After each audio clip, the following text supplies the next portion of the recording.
Un doctor realiza un inmenso sacrificio de dama a cambio de un fuerte ataque. Así podríamos llamar a esta partida, la cual se disputó en el torneo de Viena en el año 1898.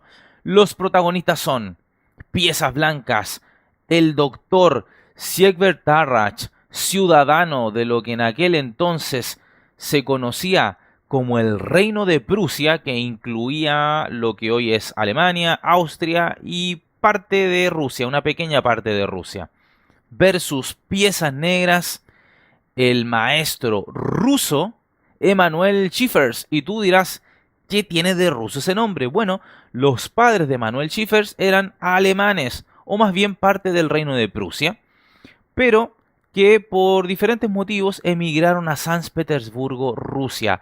Ese era el contexto histórico de la Europa de finales del siglo XIX e inicios del siglo XX. Mucho movimiento, sea por negocios, sea por hambruna también. Así es que es importante describir estos elementos para poder explicar esta partida. Así es que bueno, sin más, comencemos. Abre la partida el doctor, el médico de profesión Siegbert Tarrach con D4. Responde el jugador de ajedrez y además escritor Emanuel Schiffers. E4, D5. Y por transposición llegamos a una defensa francesa. Sigue el juego con caballo C3, caballo F6, alfil G5, alfil E7, E5, caballo FD7, alfil por E7. Mencionar que H4 es el ataque Chatar-Alekhine, donde se sacrifica un peón y ofrece objetivamente más posibilidades de ataque, pero no todo el mundo está dispuesto a sacrificar material tan pronto, ¿verdad? Así es que, bueno, Tarrach juega alfil por E7, dama por E7 y ahora caballo E5. El centro está bloqueado y debe buscarse juego activo en los flancos. Se está amenazando caballo por C7 jaque, de hecho. No obstante, lo que se juega hoy en día y que es objetivamente mejor es F4. ¿Por qué? Porque en primera instancia afirma el centro, ¿verdad? Y luego permite la salida del caballo por F3 sin entorpecer el avance de su peón F. Podría continuarse con alfil D3, dama D2, enroque largo, etc.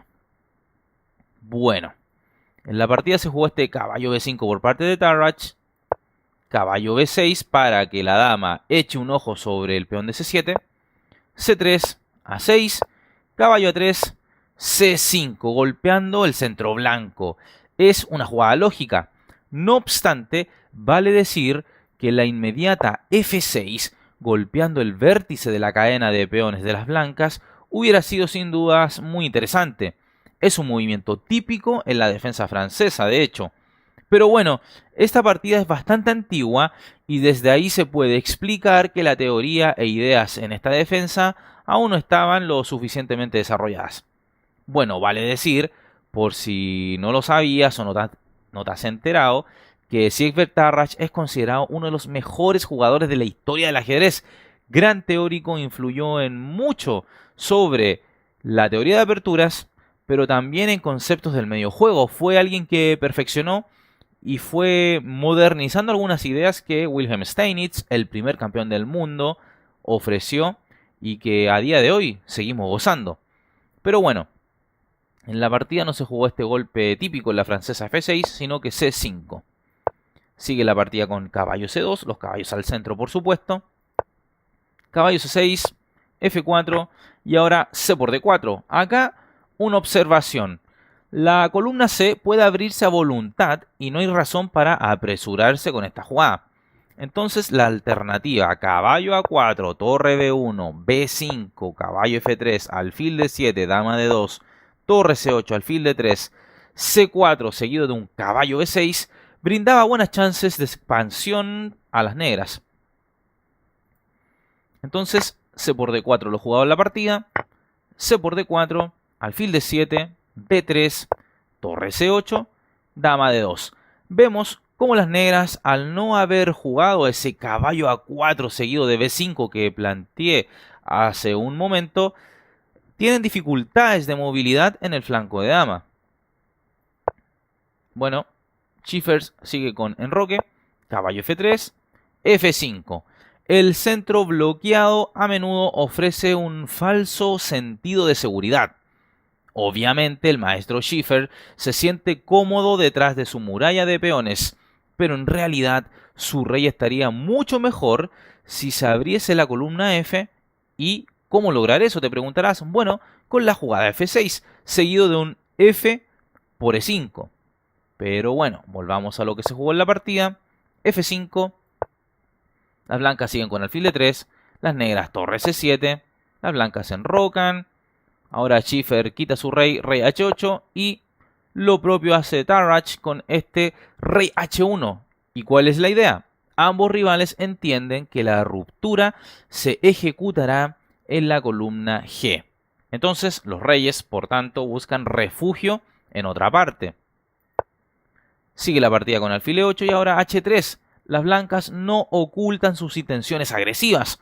Un G4 de golpe. Caballo A7. A4. Caballo C6. G4.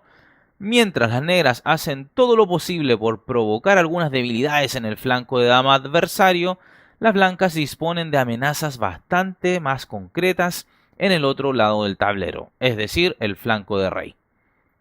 Sigue la partida con G6, A5, caballo C8, torre G1, caballo 6 A7, torre G3, F por G4. Esto es un error, pues solo abre líneas para el ataque del primer jugador. Por lo tanto, una jugada como dama de 7 supervisaba algo más las posibilidades de ruptura de las blancas. Pero bueno, volvamos a lo que se jugó en la partida.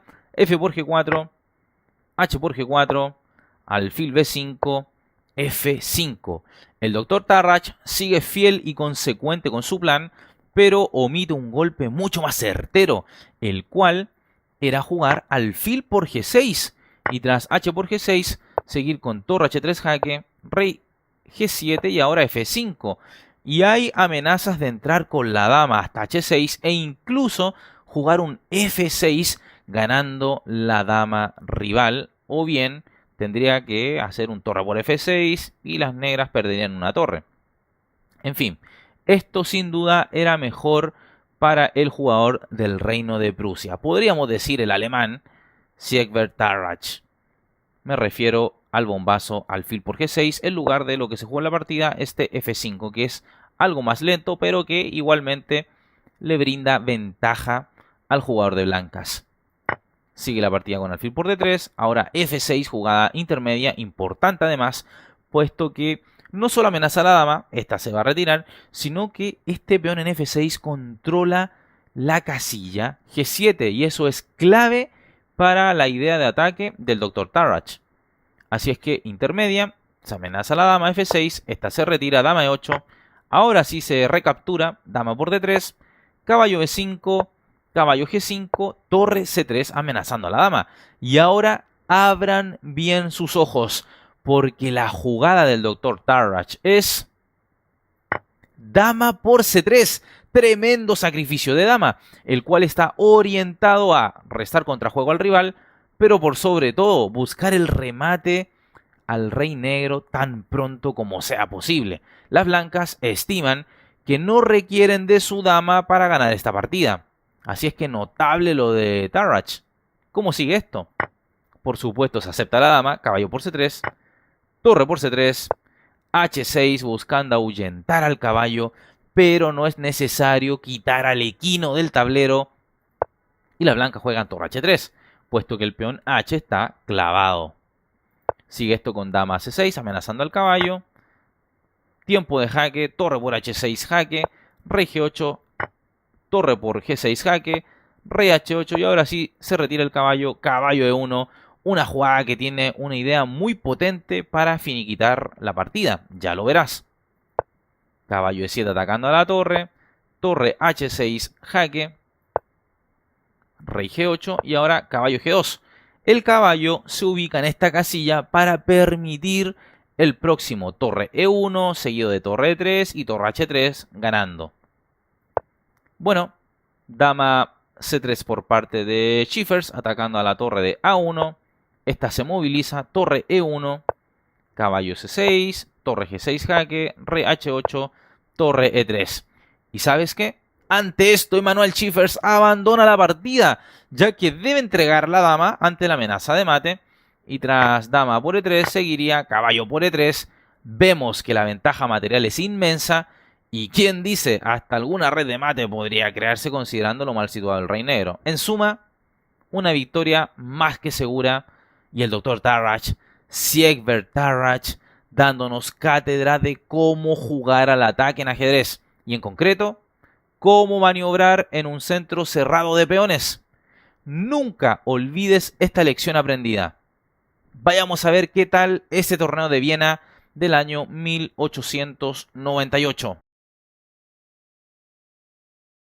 Y bueno amigos, acá tenemos entonces el torneo de Viena 1898 y el campeón de manera compartida ha sido el doctor Siegbert Tarrach con el estadounidense Harry Nelson Pillsbury, ambos con 28,5 puntos. Si te fijas, el torneo era todos contra todos, doble partida, con blancas y con negras, por supuesto, 20 jugadores, impresionante. Y resulta que hay otros jugadores súper potentes en este torneo, además de Tarrach y Pillsbury. Está Janowski, Steinitz, Schlechter, Chigorin. Te he nombrado a varios jugadores que disputaron el título mundial. Es increíble. En alguna oportunidad buscaron ser campeones del mundo. No tuvieron éxito, la mayoría de ellos, en realidad todos, salvo, bueno, Steinitz, que fue el primer campeón del mundo, ¿verdad? Y fíjate que hay otros jugadores súper fuertes y que te pueden sonar por la teoría de aperturas. Maroczy, que era un gran maestro húngaro, Alapin, que era un gran maestro ruso. Y bueno, está el protagonista de esta historia también, Schiffers. Estaba Blackburn, la muerte negra, impresionante. Estaba Marco también, otro maestro súper fuerte, digamos, y que tiene partidas en este canal. Y bueno, también está Caro, que es uno de los que creó o diseñó la apertura Caro-Kann. El otro jugador es Kann, por eso se llama Caro-Kann, son dos jugadores diferentes. Y bueno, hubo un playoff para los desempates a 4 partidas y se impuso el Dr. Tarrach 2,5 a 1,5 a Harry Nelson Pillsbury. Así es que, bueno, ahí también están los premios en moneda local, etcétera, etcétera. Espero hayas disfrutado de esta partida, de la reseña histórica y además de un grande de siempre como lo es, porque no voy a hablar en pasado, sigue siendo un grande, Siegbert Tarrach, el doctor. Dale me gusta al video, suscríbete al canal, compártelo con tus amigos, síguenos en todas las redes sociales que están en la descripción del video y también agradezco, como siempre, a aquellos que se hacen miembros de este canal y apoyan monetariamente, por tanto, y también a los que hacen una donación espontánea en los directos, en los estrenos y cuanto más. Un abrazo grande y se cuidan. Chao, chao.